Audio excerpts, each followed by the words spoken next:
दोस्तों नमस्कार। यह है मार्गदर्शन फॉर सिविल सर्विसेज। मैं अनुराग चौधरी। दोस्तों आज की वीडियो में आप पढ़ेंगे सामान्य हिंदी का महत्वपूर्ण टॉपिक टॉप इम्पॉर्टेंट वाक्यांश के लिए एक शब्द। दोस्तों ये प्रश्न परीक्षाओं की दृष्टि से अति संभावित तथा अति महत्वपूर्ण है और आगामी परीक्षाओं जैसे यूपी पीसीएस मेंस के सामान्य हिंदी प्रश्न पत्र, आरओ यानी समीक्षाधिकारी सहायक समीक्षाधिकारी तथा खंड शिक्षा अधिकारी यानी बीईओ के मुख्य परीक्षा के साथ साथ उत्तर प्रदेश अधीनस्थ सेवा चयन आयोग द्वारा आयोजित की जाने वाली परीक्षाओं जैसे ग्राम विकास अधिकारी तथा जूनियर असिस्टेंट आदि के लिए बेहद महत्वपूर्ण है। आप इन प्रश्नों को तैयार कर लीजिए तथा इसके पीडीएफ के लिए आप डिस्क्रिप्शन बॉक्स में दिए गए लिंक पर क्लिक करके पीडीएफ भी डाउनलोड कर सकते हैं। तो आइए शुरू करते हैं आज का वीडियो। टॉप इम्पॉर्टेंट वाक्यांश के लिए एक शब्द। दोस्तों आज की वीडियो का पहला प्रश्न है संपूर्ण जीवन से संबंधित सर्गबद्ध काव्य। संपूर्ण जीवन से संबंधित सर्गबद्ध काव्य महाकाव्य कहलाता है। अगला है जहाँ तापमान समान हो। तापमान जहाँ समान हो समताप। समताप यानी समान तापमान। अगला क्वेश्चन है दोस्तों जिसकी आभा नीली हो। जिसकी आभा नीली हो उसका वाक्यांश के लिए एक शब्द नीलाभ होगा। जिसकी आभा नीली हो यानी नीलाभ।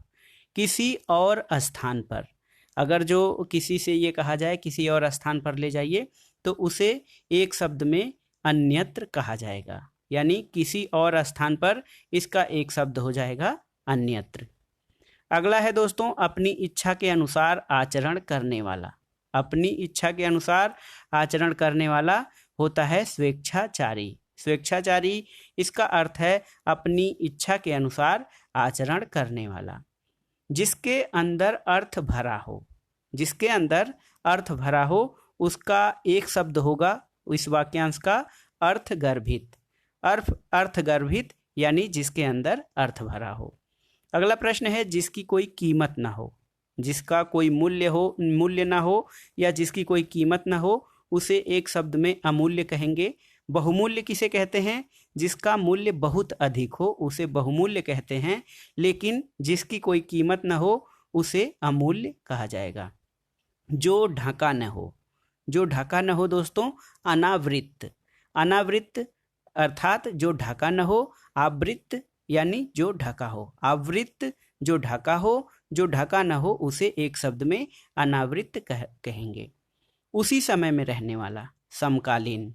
उसी समय में रहने वाला समकालीन होता है। दिशाएं ही जिसका वस्त्र हो। अगला क्वेश्चन है दोस्तों दिशाएं ही जिसका वस्त्र हो उसे दिगंबर कहते हैं। दिगंबर याद करिए, श्वेतांबर और दिगंबर जैन धर्म की दो शाखाएं थी। श्वेतांबर जो थे वे श्वेत वस्त्र धारण करते थे और जो दिगंबर थे वो अपने शरीर पर वस्त्र धारण नहीं करते थे। तो दिगंबर वो जैन साधु थे, जैन सन्यासी थे जो वस्त्र धारण नहीं करते थे।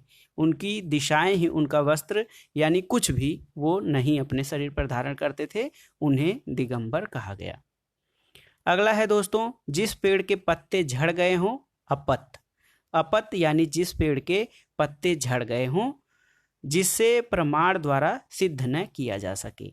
अगला प्रश्न जिसे प्रमाण द्वारा सिद्ध न किया जा सके इस वाक्यांश के लिए एक शब्द होगा दोस्तों अप्रमेय। अप्रमेय जिसे प्रमाण द्वारा सिद्ध न किया जा सके।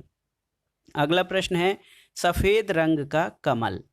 सफेद रंग का कमल जो होता है उसे पुंडरीक कहा जाता है। याद रखिएगा थोड़ा सा अलग है और कठिन है।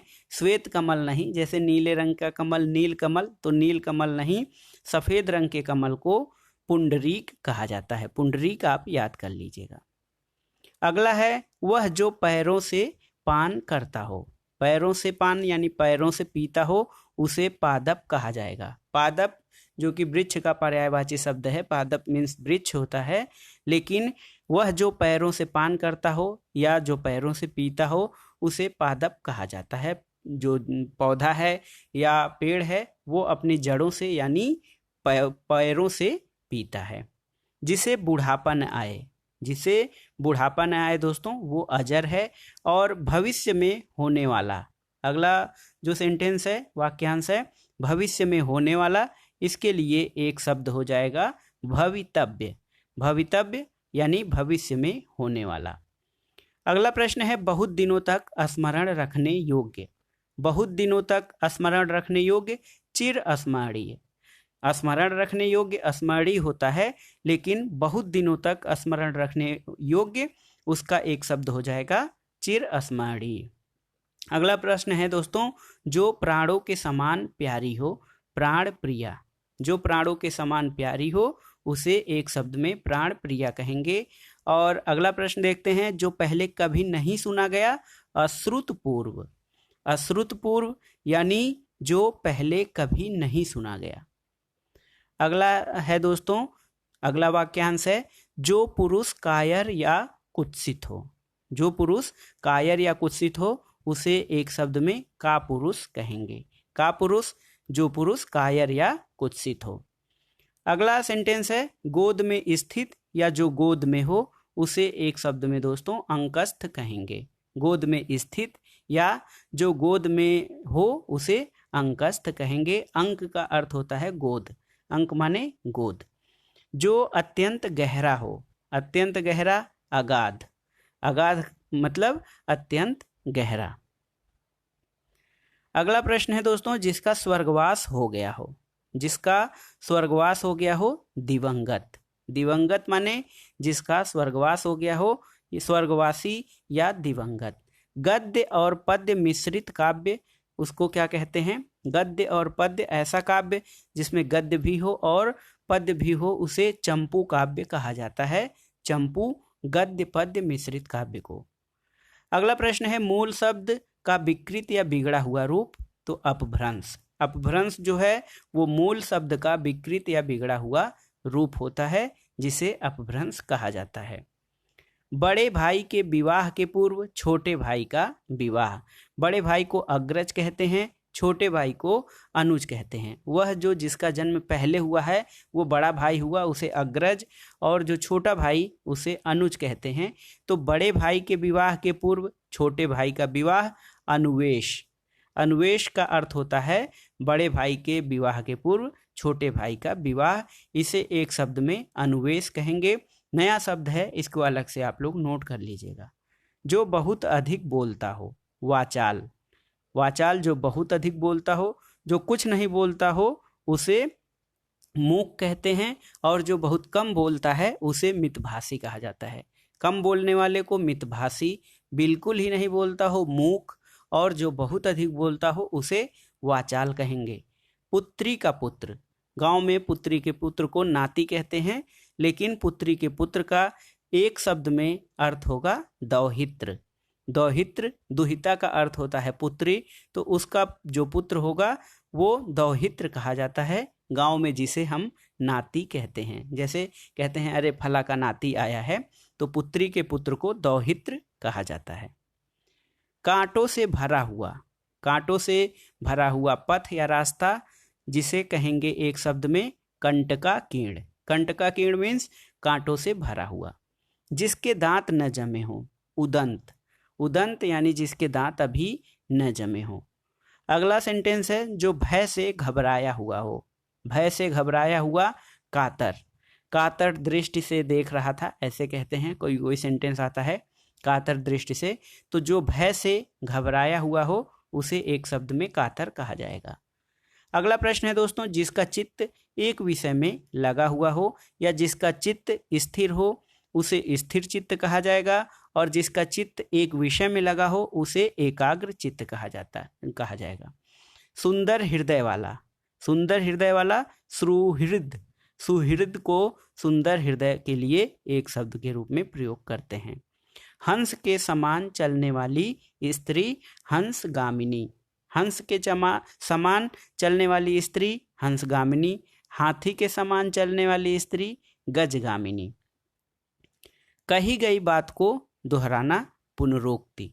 किसी बात को दोबारा कहना पुनरुक्ति कहलाता है दोस्तों। तो कही गई बात को दोबारा दोहराना पुनरुक्ति। और सूरवीर किंतु ललित कलाओं का प्रेमी नायक, इसे कहते हैं धीर ललित। इम्पॉर्टेंट है, बहुत ही इम्पॉर्टेंट है, अलग से आप कहीं नोट कर लीजिएगा। शूरवीर हो और ललित कलाओं का प्रेमी भी हो उसे धीर ललित कहा जाएगा। जो सूचना लोगों को जानकारी के लिए दी जाती हो या प्रसारित की जाती हो उसे विज्ञापन कहा जाता है दोस्तों। जो सूचना लोगों को जानकारी के लिए दी जाती हो उसे विज्ञापन कहा जाएगा। उच्च कुल में जन्म लेने वाला तो इसे कुलीन या अभिजात, उच्च कुल में जन्म लेने वाले को कुलीन या अभिजात कहा जाएगा। कुलीन वंशीय या अभिजात वंशीय, तो कुलीन या अभिजात उच्च कुल में जन्म लेने वाले को। जहाँ कोई आबादी न हो उसे निर्जन कहा जाता है दोस्तों। जहाँ कोई आबादी न हो या जहाँ कोई लोग न निवास करते हों उसे निर्जन कहा जाएगा। और अगला प्रश्न है, पुरुष की गोद में सोने वाली स्त्री अंकशायिनी। अंकशायिनी पुरुष की गोद में सोने वाली स्त्री। इंद्रियों को भ्रमित करने वाला या उलझाने वाला ऐन्द्रजालिक। ऐन्द्रजालिक या जिसे गांव में ऐसे इंद्रजाल कहते हैं, तो वो इंद्रियों को भ्रमित करने वाला या उलझाने वाला उसे ऐन्द्रजालिक कहा जाएगा। घटनाओं का कालानुसार तथ्यपरक विवरण क्या कहलाता है?